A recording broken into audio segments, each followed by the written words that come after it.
Welcome to Inspire Campfire, a podcast where ordinary people tell their stories of extraordinary adventure.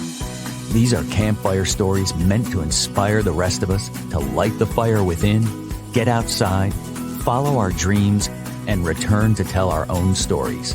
Ready? Let's strike the match.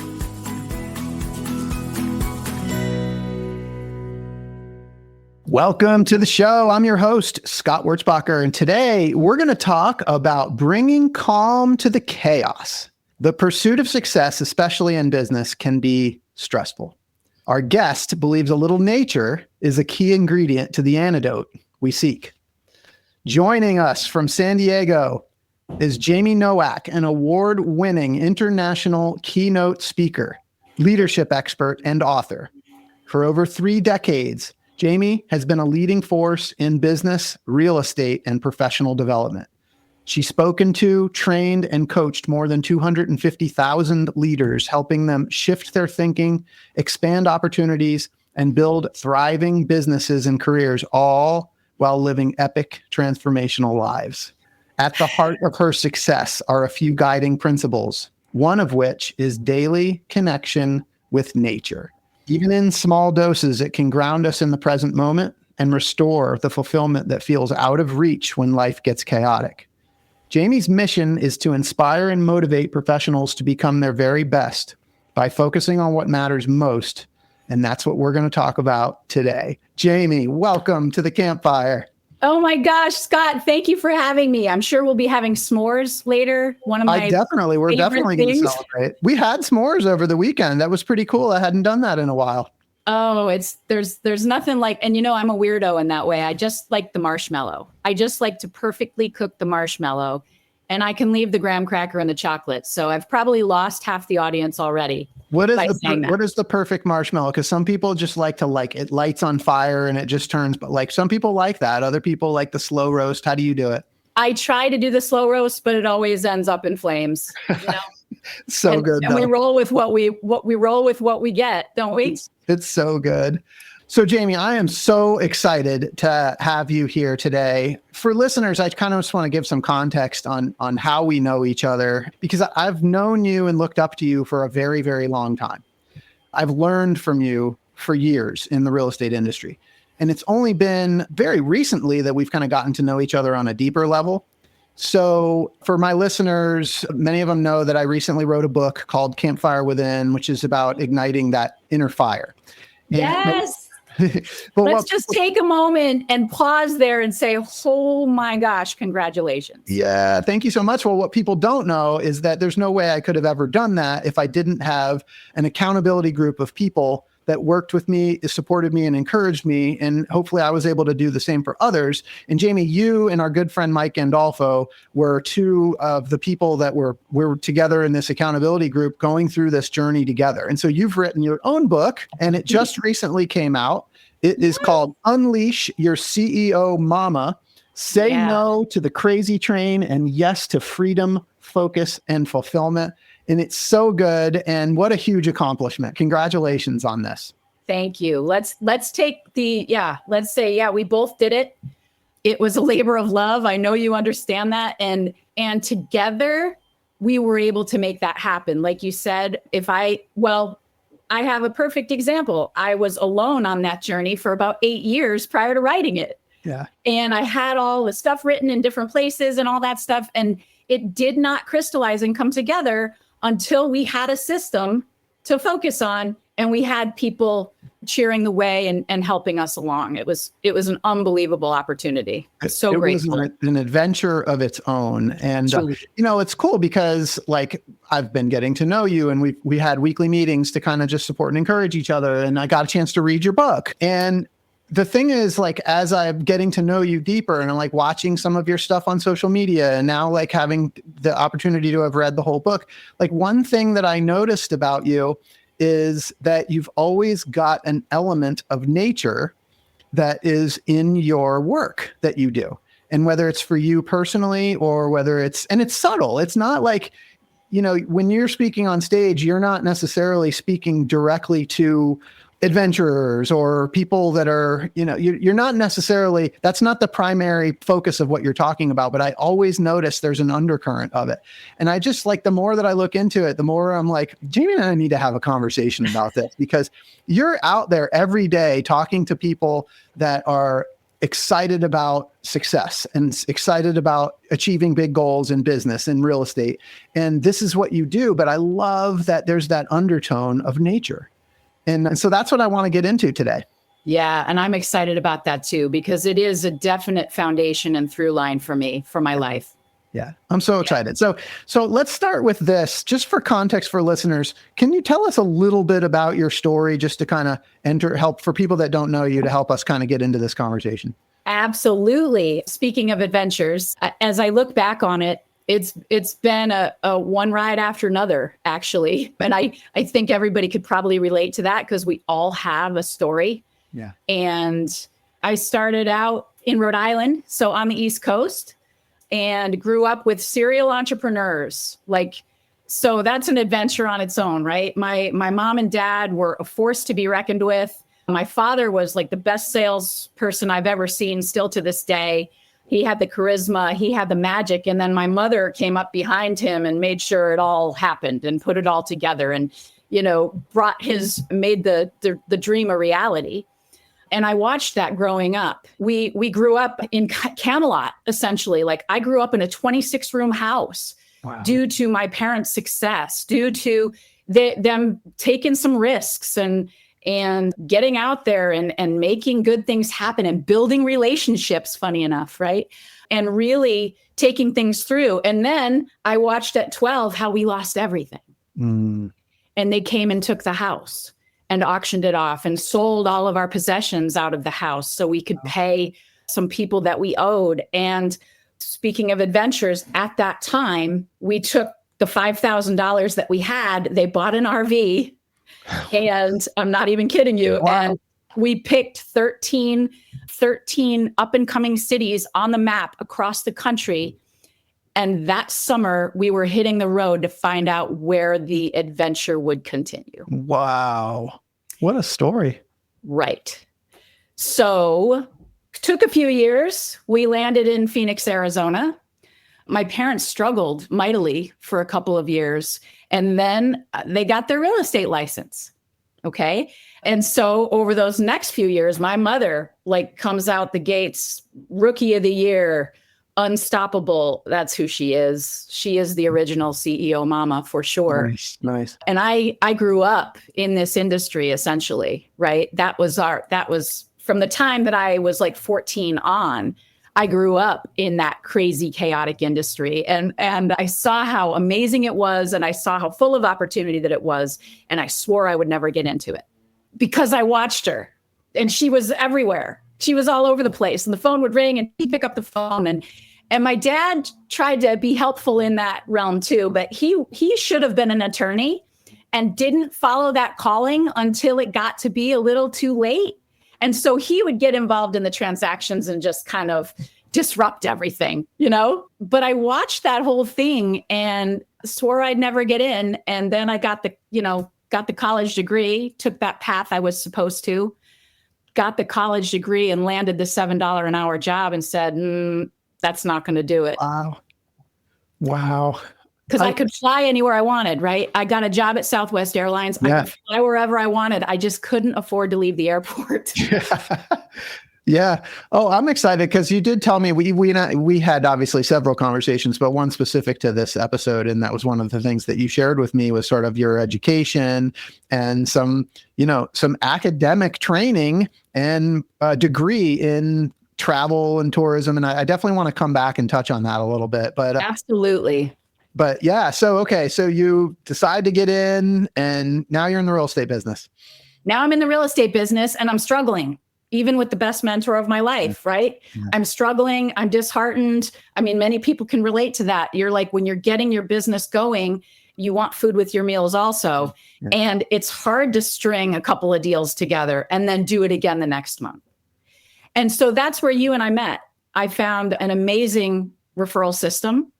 Right? Buffini and Company. And we both found that system and it resonated with me and I took it on board. I decided that I was going to create my own freedom by utilizing that system.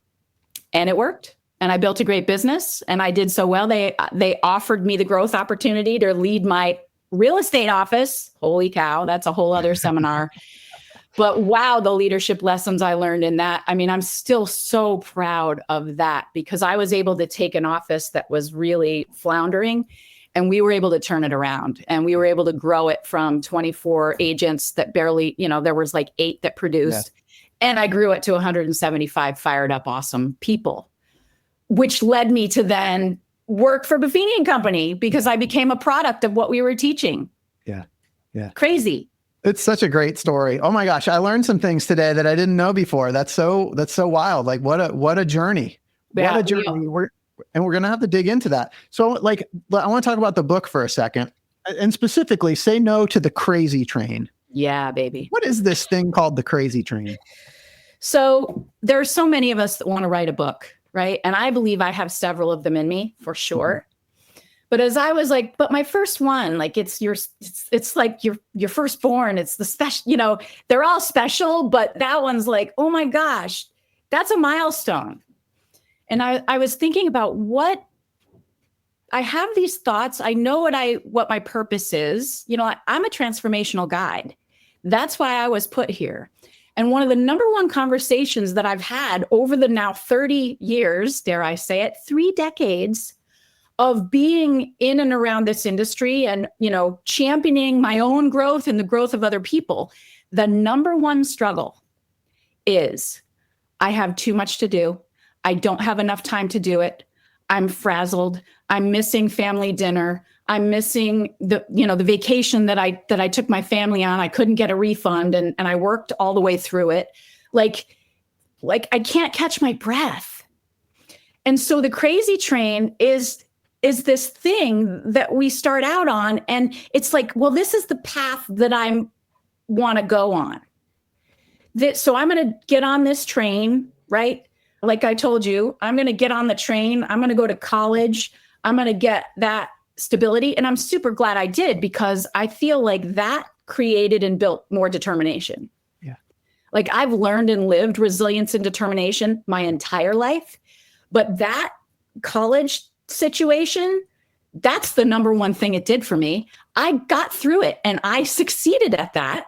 Yeah. Right. And so whatever train we decide to get on based on what we truly want to do, or maybe what our parents think we should do, or maybe what the media says we should do, or maybe what we've learned over years that is supposed to happen. We get on this train and we're like, okay, well, I'm going to go towards this destination like you do when you're planning these epic adventures and trips that you do. You're like, this is where we want to go, right? So how are we going to get there? Well, we get on that train, and I don't know about you, Scott, but that train, I keep picking up more stuff onto that train. I keep adding more things onto that train. That train gets faster and faster and faster. And before I know it, do I dare quote Ozzy Osbourne right now? Like, we're going off the rails on the crazy train. Yeah. Like, I do love that song, by the way. That's to my 80s teenager roots, right? Man, I love that. A rocker at heart for sure. So that's that crazy train that each one of us has our own, that we've built, that we've created, and that we are actually the leader on. Yeah. But is it going in the right direction? Yeah. And are we doing the right stuff? Yeah. That's where that came from. Hey everyone, it's Scott here. Did you know that the members of my real estate team, W Realty Group, are listening to their own voices that call to adventure by setting big goals? Some of those goals include planning trips to Bali and the Kingdom of Bhutan, buying investment homes, and running the Chicago Marathon. At W Realty Group, we support and encourage these big goals and want to help turn them into reality. We're currently looking to add new members to the team. If you know a great real estate agent in the Charlotte, North Carolina area that would benefit from being part of our team, please send a text, an email, or give me a call. And know that when you support W Realty Group, you're also supporting this podcast. Thanks for listening. So, okay. So some people are listening, some people might be watching, but I'm looking at you and you've got a butterfly behind you. Yeah. You've got natural wood paneling and you've got a plant. You've got nature behind you in your office, right? Everywhere. Yeah. And it's calming. It's a calming background. It's very peaceful. And what I just heard you say was the number one thing that people say about this thing called the crazy train is essentially, I have more on my plate than I can handle. I don't have time, but yet we're getting ready to have a conversation about nature. Like, how is like getting into nature? Like, it's going to take time. It's just going to be another thing on my plate. So how does nature fit into this thing and how's it going to help? Well, nature, I think, is the ultimate calming and grounding force. I truly believe that. And from the time I was very little, it's always been apparent in my life. Like, I grew up on that farm, that 10 acres, that 26-room house. And the number one place I wanted to be was in the forest and in the fields. Mm-hmm. Because I'm kind of a wrapped up tight individual. Like, I am a high achiever. I want to go slay things. I want to make things happen in my life. I'm a mover and shaker like my CEO mama before me, and we want to get stuff done. So for me, nature has always been a down regulating of my nervous system when I didn't know what that was, if that makes sense. It does. I could go there and I could breathe better. I could breathe easier. And what I learned over time, I felt completely at home there. It was my default. It is where I wanted to be. And then as I have grown and as I have matured or whatever and jumped on that crazy train, I realize how truly important it is right now more than ever. With 2 teenage boys, with running a household, with all of my relationships that I'm building and nurturing, with myself, with others, the good work that I get to do every single day. And it isn't always sunshine and rainbows. We have stuff happen to us in our lives. I have an inventory to pull from that isn't sunny, and nature has healed me. Nature has grounded me when I'm spinning in anxiety or when I'm grieving. I always come back to where I started, which is the nature. And so now it's the number one thing I do every day. Oh, the number one thing you do every day. And do you feel like people that know you well know this part about you? Maybe. Like I said, I'm not like in your face tree hugging, but I'll hug the trees for sure, because I believe that they speak and they communicate to each other. And if you've done any studies on it, it's true. Yeah. They are deeply connected with each other and they help each other. It's quite an interesting thing. So I'm not in your face about it, but you can see it everywhere, obviously. And it's like I said, I've just noticed it in all of your posts, and it's, it might be a quote from a business person, but there's like a flower behind it. I just noticed that about you. It's a very central tone to everything that you do. Because I know what happens for people when they see a nature scene. You can breathe a little easier if you take the time. You don't even have to go outside, honestly. The studies show if you just look at that mountain you want to climb, or you just go in to that forest through a picture, it actually calms you down. And we need that right now more than ever with everything that's spinning on around us and the distractions that are everywhere. Yeah. Okay. So a couple questions. So this crazy train is, I don't have time. I've got more things on my to-do list. I'm overwhelmed. Yep. And then nature becomes this sort of grounding force. But what I'm hearing is it's not the to-do list. It's not it's not everything that's on the plate. It's more sort of the state of mind that's causing that feeling of crazy train. Is that? Yeah. Well, we create the crazy train. We do. And especially as women, this is my demographic, right? This is what I'm living in my own day today, is we want to say yes to everyone. We are most of us are people pleasers. And there's a lot of men like that too, right? Where you don't want to tell people no, you've done it before, you want to take it on, you want to help, you want to serve.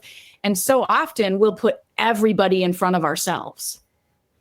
When we all know and understand, like theoretically, that we're supposed to take care of ourselves first, we're supposed to put that oxygen mask on first. How many times have we heard it? And we're like, yeah, but I think that's for another time. Yeah.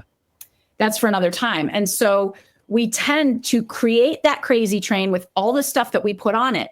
And so when I talk to people that are on the crazy train and say, yeah, you got to go get out in nature, they're like, you are out of your mind. How does one do that? Yeah. And then I'm super afraid of what's going to come up when I'm out there too. Yeah. Ooh, I want to put a placeholder on that and talk about that comment. I'm afraid of what might come out when I'm out there. Okay. Yeah. Before we go there though, so you talked about how nature brings this immediate calm. Mm-hmm. And so what I'm hearing is that nature is like a short circuit to this crazy train. So you're feeling this overwhelm, you get out into nature and it just brings the calm. It dissipates. It takes a little bit of time to drop in too. Like, and you would understand this, and anyone that's gone on an adventure would understand it. When you first are getting started, you got the heavy pack on and you're like, do I have everything? And what's going on? And what did I forget at home? And all of those things that are running through your mind.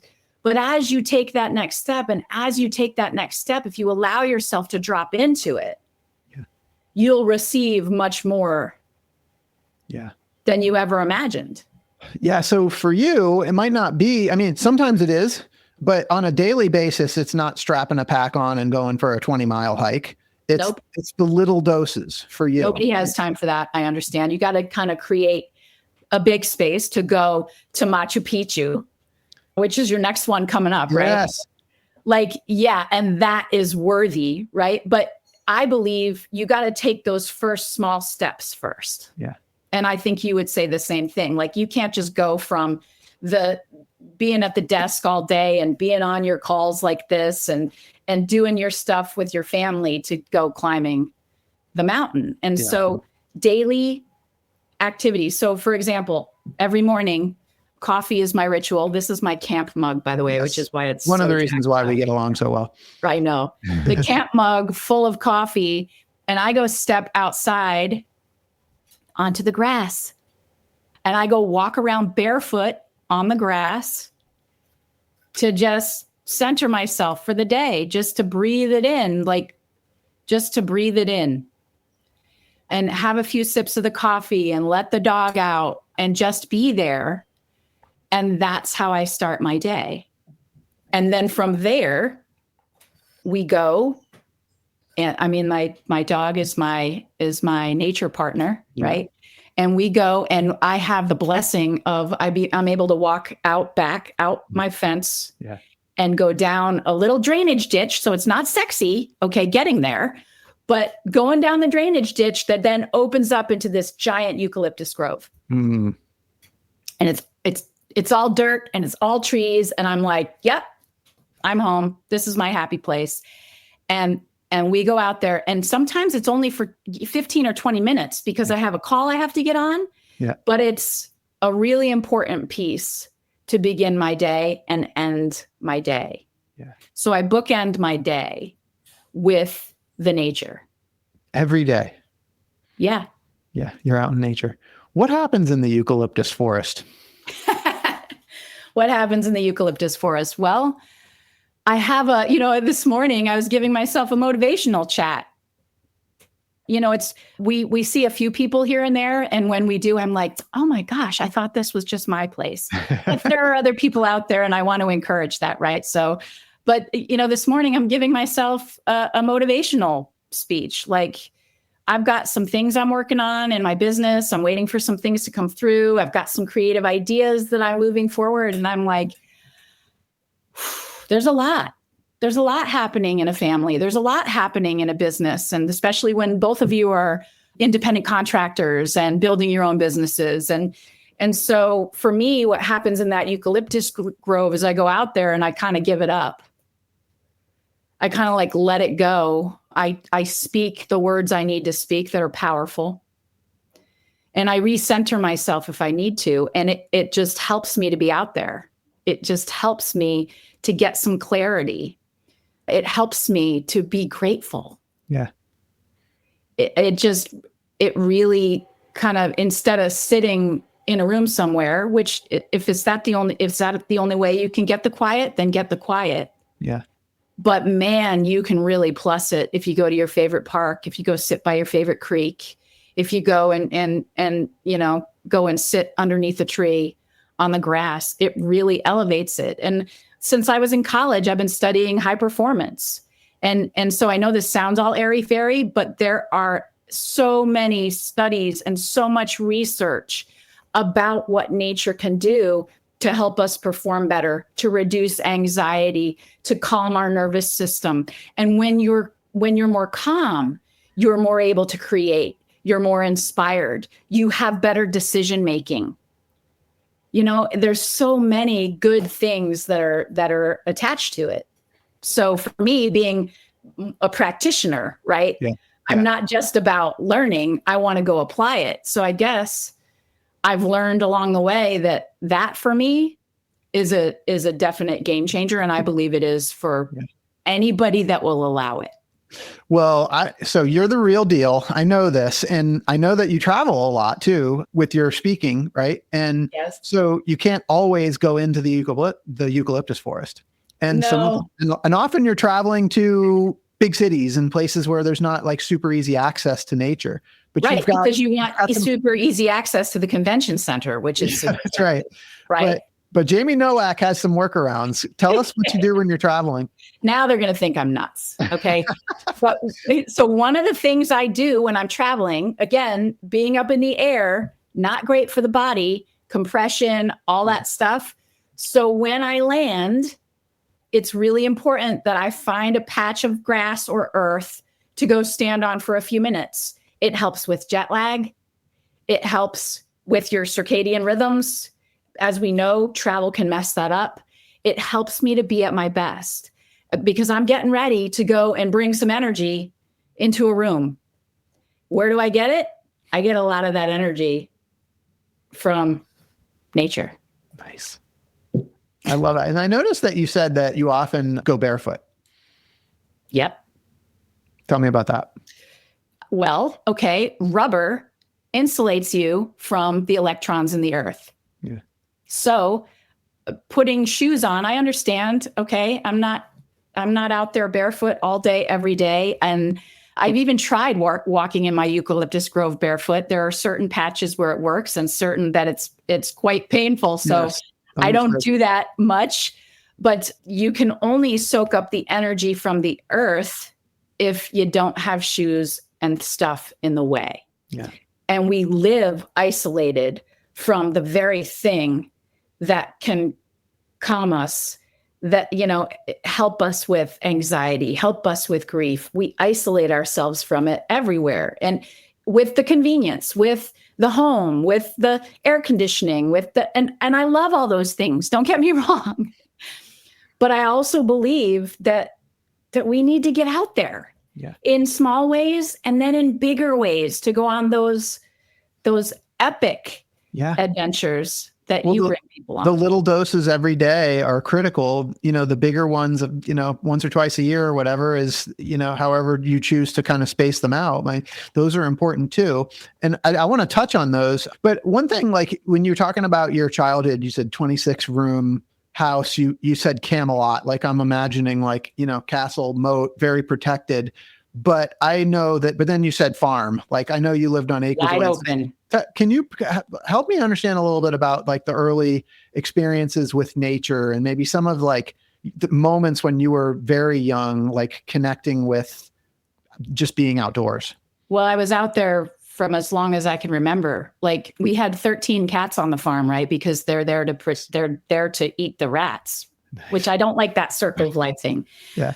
But we had 13 of them. They all lived outside. So I was out feeding them. I was out with the horses. So we didn't have any horses and I begged for a horse forever.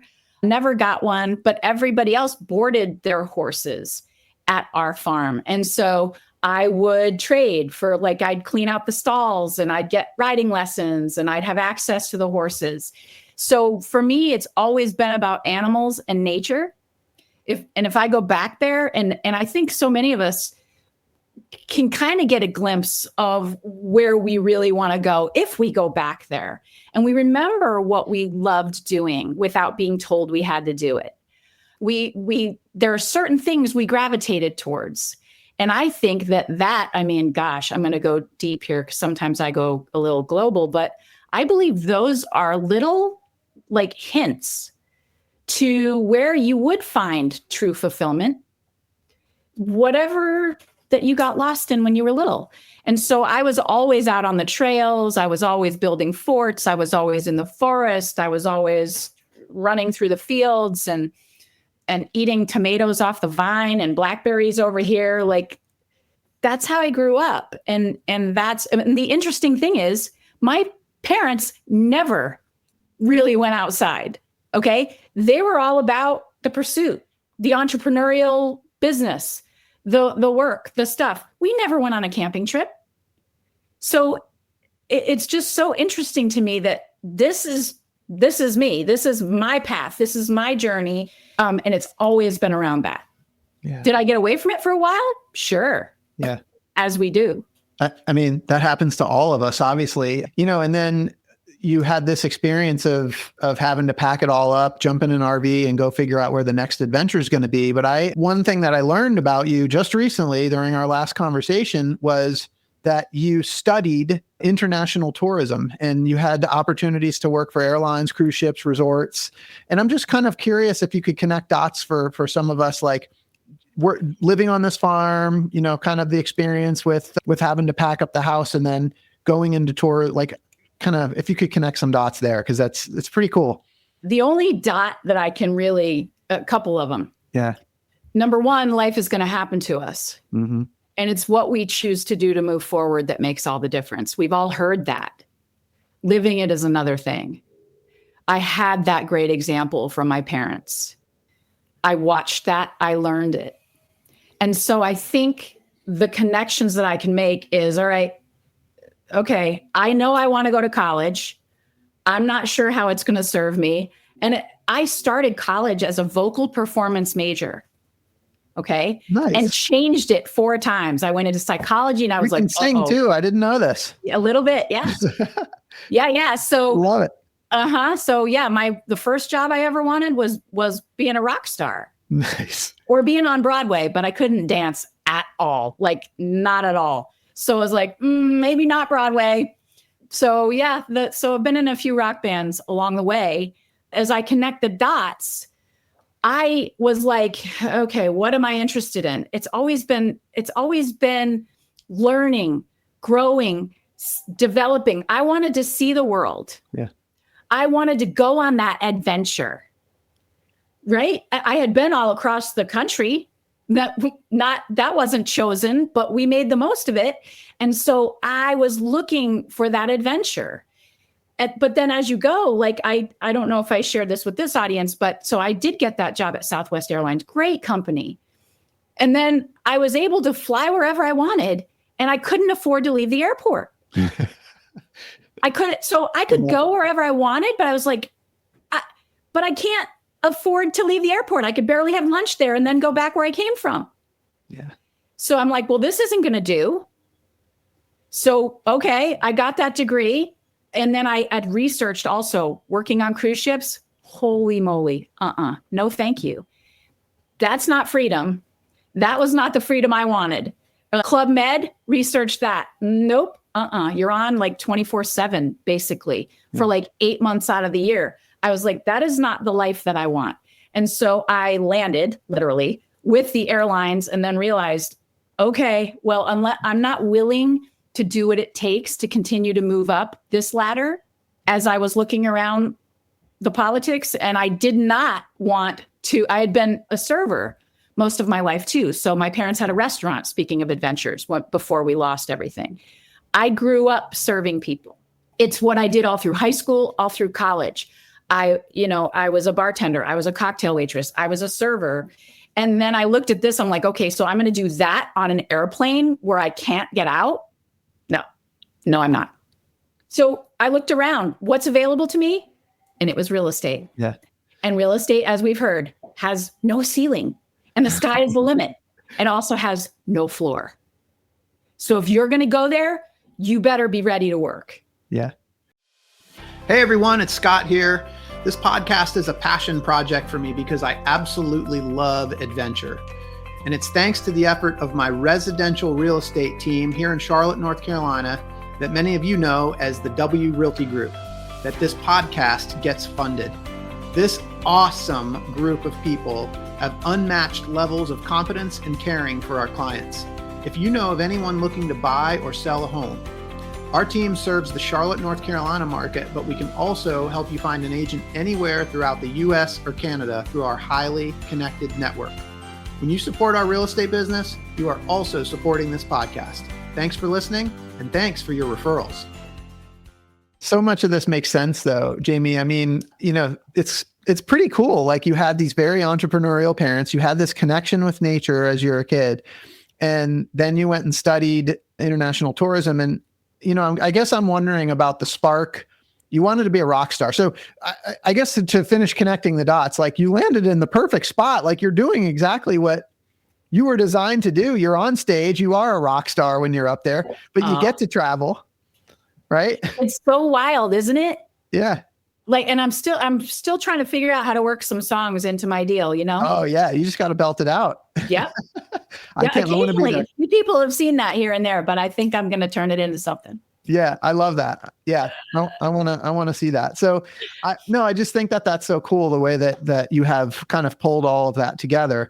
But I was curious about like the spark inside of you that chose tourism. I'm curious, like, when you were young, like, what happened there is I had a good teacher in college, Dr. Victor Tay. If you're out there, man, you're amazing. Like, he was from Africa and he taught us all about Africa. Like, I can't do it today, but I knew all the countries. I knew all the capitals. He made it real. And he brought a light and a spark to his line of study. And that's ultimately what made me choose it, because he was a great mentor for me.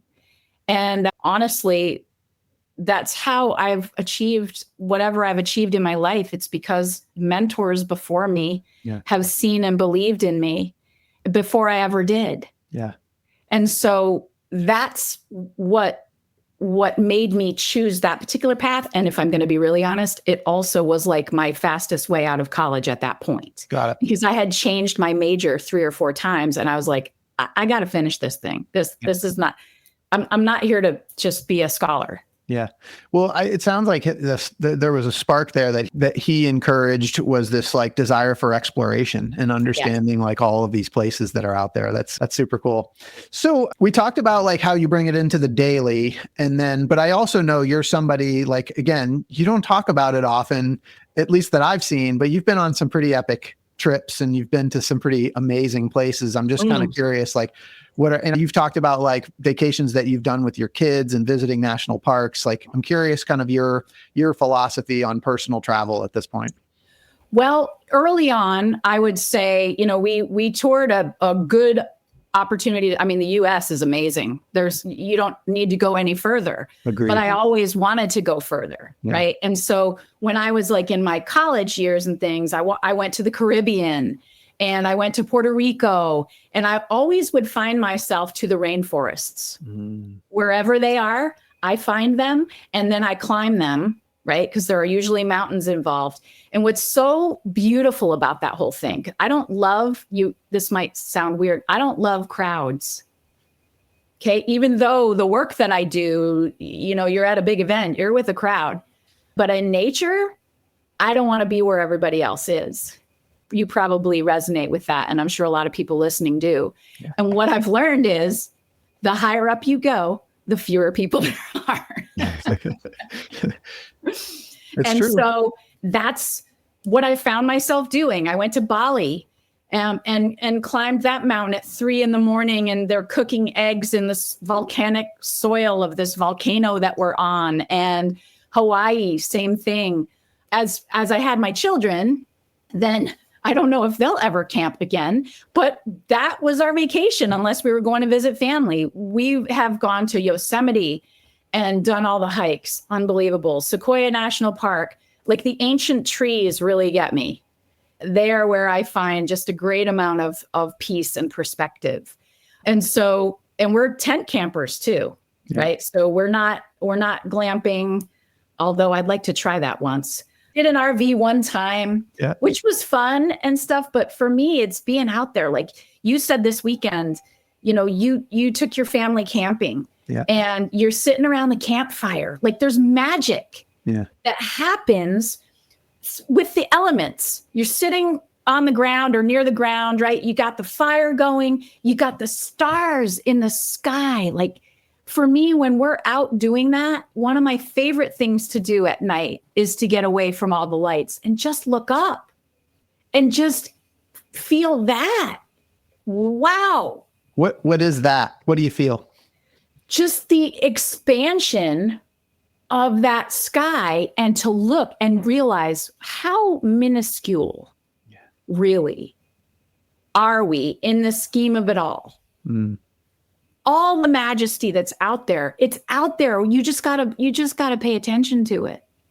And that's how I really try to live. And I'm never, ever, ever perfect about it, but I try to pay attention. I try to be as present as possible. That for me is my definition of success today. Ooh. Can you say that again? Because I was gonna ask you that question, and you just nailed it. So give that to me one more time. Your definition of success. It's being fully present with who I'm with, in what I'm doing. It's looking for the beauty around me, even though it isn't always pretty. It's finding that joy. And I guess a piece of that is the good work that I get to do. Yeah. But first and foremost, success for me is having a deep, connected, meaningful, loving relationship with my creator, with myself, with my family. Because if that ain't okay, then nothing else is going to be. And so those solid foundations are truly important. And the way that I'm able to do that is with the nature that I sprinkle in every day. Well, I got to give a nod real quick because, again, you're practicing what you're preaching. It's the real deal. And I remember years ago, my wife, Maria, and I were on a panel at one of the events. Yes. We were both super nervous. There was like 1,000 people in the audience. I remember like sharing that nervousness with you. And your words to me were, relax, do your best, trust God for the rest. And I told Maria that, and it was just like, that's exactly what you just said. And I'm feeling that in that moment when you're sitting outside looking up at the sky, realizing how small we are. That it's all going to be okay. Somehow. I don't know how. Yeah. But it's all going to be okay. And I'm taken care of all the time and at exactly the right time. Yeah. And and I remind myself of that when it's looking shaky, when it's feeling like, oh gosh, this is not going the direction I expected. This thing that happened isn't what I wanted to have happen. Yeah. Yeah. So relax, do your best, trust God for the rest. Those are words to live by at my house, and they were inspired. They're your words, and we quote you all the time here. But they're not mine. I'm sure I got them from somewhere else. Well, I heard them from you. So wisdom travels. Let's keep the wisdom going. I'm going with that. I want to talk about your book. Tell us what people are going to find in your book, Jamie. Well, like I said, the number one challenge I think we all have as wonderful humans, givers, wanting to help, wanting to serve. I'm sure your audience is full of these amazing people because you would attract them because you are one. It's how do we calm the chaos? So my book hopefully helps people turn chaos into clarity for themselves, helps them turn stress into strength, helps them turn overwhelm into opportunity.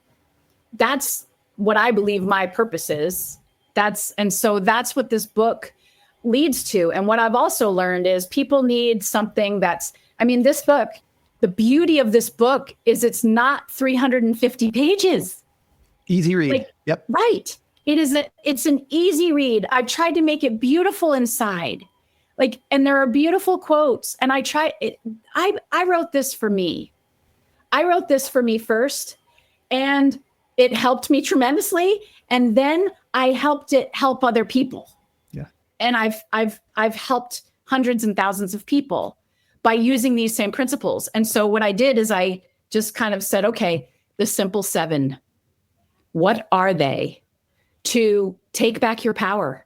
Step number 1. So when we're out of control, when we said yes to too many things, the number one thing we have to do is stop the madness. It's like when you go into the ER, the number one thing they want to do is stop the bleeding. We've got to take back our power and go, okay, what have I been doing? What is my mindset? Am I able to say no? Am I taking on too much? Do I have these crazy, unrealistic expectations? Yeah. Yes, we do.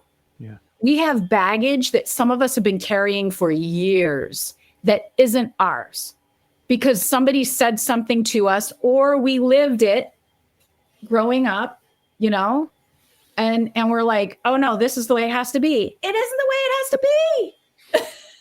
And maybe nature is a good place to stop the madness. Yes. Nature is a great place to stop the madness. And so what this does is each chapter, we stop the madness. We clear the clutter. Yeah. We discover your freedom. That sounds good, doesn't it? I love it. And I give you little action steps at the end of every short chapter. I'm so proud of it. I'm so grateful she's out in the world now because she was held down for too long because I had a bunch of other stuff to do. And I made her a priority when we had that opportunity, and so did you. And I'm just proud of us for doing that. So proud of us. Yay. I am. Yay. How can people find out more? How can they get a copy of the book? If people want to get you as a speaker, how can they do that? They can go to JaimeNowak.com, and it's spelled different. It's JaimeNowak.com. I can't put my apostrophe in there because it messes up with technology, but JaimeNowak.com. You can go find out more about what I do, and the book is on there too. Book is on Amazon. I tried to make it as simple and easy as I could because the wisdom has been so valuable to my own life and so many others. So I appreciate you mentioning. Amazing. Yeah. And we'll put a link in the show notes as well as a link to your website. That's awesome. So anything you want to leave listeners with as we talk about this conversation, as we kind of close out, and, whether it's related to stopping the crazy train or using nature? Yeah, I would say that I understand that everybody can be in a state of overwhelm, and we're also in different seasons of that overwhelm, right? And there's some things you can do something about, and there's other things you can't do anything about. And so what I try to remind people, myself included, we got to focus on what we can actually control. And I believe the number one way that you can do that is to do something nice for yourself every single day. Whatever that is for you. For me and Scott, it's getting outside. It's finding the eucalyptus grove. It's, maybe yours is sitting and having a cup of tea without doing 7 other things at the same time. But I really think that that's a good start of just 5 to 10 minutes a day. Carve out some time just for you is a beautiful place to start, and find out again what gives you the joy that I get in that eucalyptus grove, or standing on that patch of ground, or with my dog or the horses. Find that little slice of joy and give that gift to yourself every single day. That's the number one thing I would say. Thank you. That's awesome. Thank you so much for that. Jaime, you've had such an epic life. I mean, such a story, like from the 26 bedroom house to the RV to studying tourism, real estate, you're speaking now, all these trips, this daily time in nature, and who knows what's coming next, right? Who knows? It's all going to unfold. But what I do know is your story is epic, and at some point Hollywood's going to pick up on it, and they're going to want to make a movie about you. Sure. And when they do, I want to know who's going to be the Hollywood actress that's going to play you in your movie.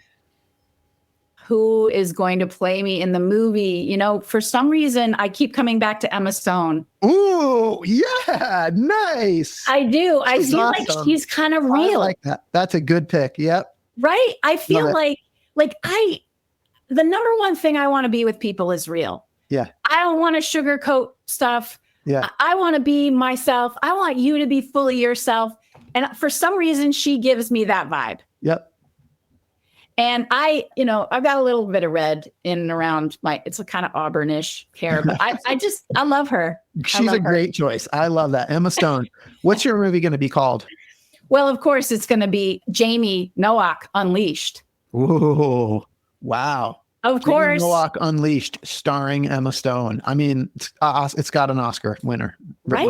Yeah. Oh, I mean, this, we have all said it. We've all heard it. We get this one amazing life. So, and we get to create a bunch of that. Not all of it. Yeah. But we get to direct a bit of it. And so how are you getting up and creating your day? How are you getting up and showing up to your relationships when things are hard, when things are easy? Like, how are we showing up every day? And I hope it's in a way that you make yourself proud and you're following your own truth. J'aime, thank you so much for spending some time with me today. What a blessing it is for me. I'm so grateful we had this conversation. It didn't seem like it would really connect, but I really feel like it does. Oh my gosh. These are the kind of conversations you can have around that campfire. Yeah, totally. And for those listening, I hope you've been inspired today as much as I have.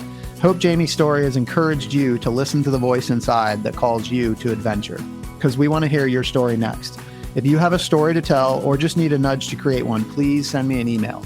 We'd also appreciate it if you'd help us spread the word by leaving a review and sharing or tagging Inspire Campfire in your social media. And until next time, I want to encourage you to get outside. Thanks for listening. J'aime, thank you so much for being here. The blessing is all mine. Let's go. Yes. Thank you.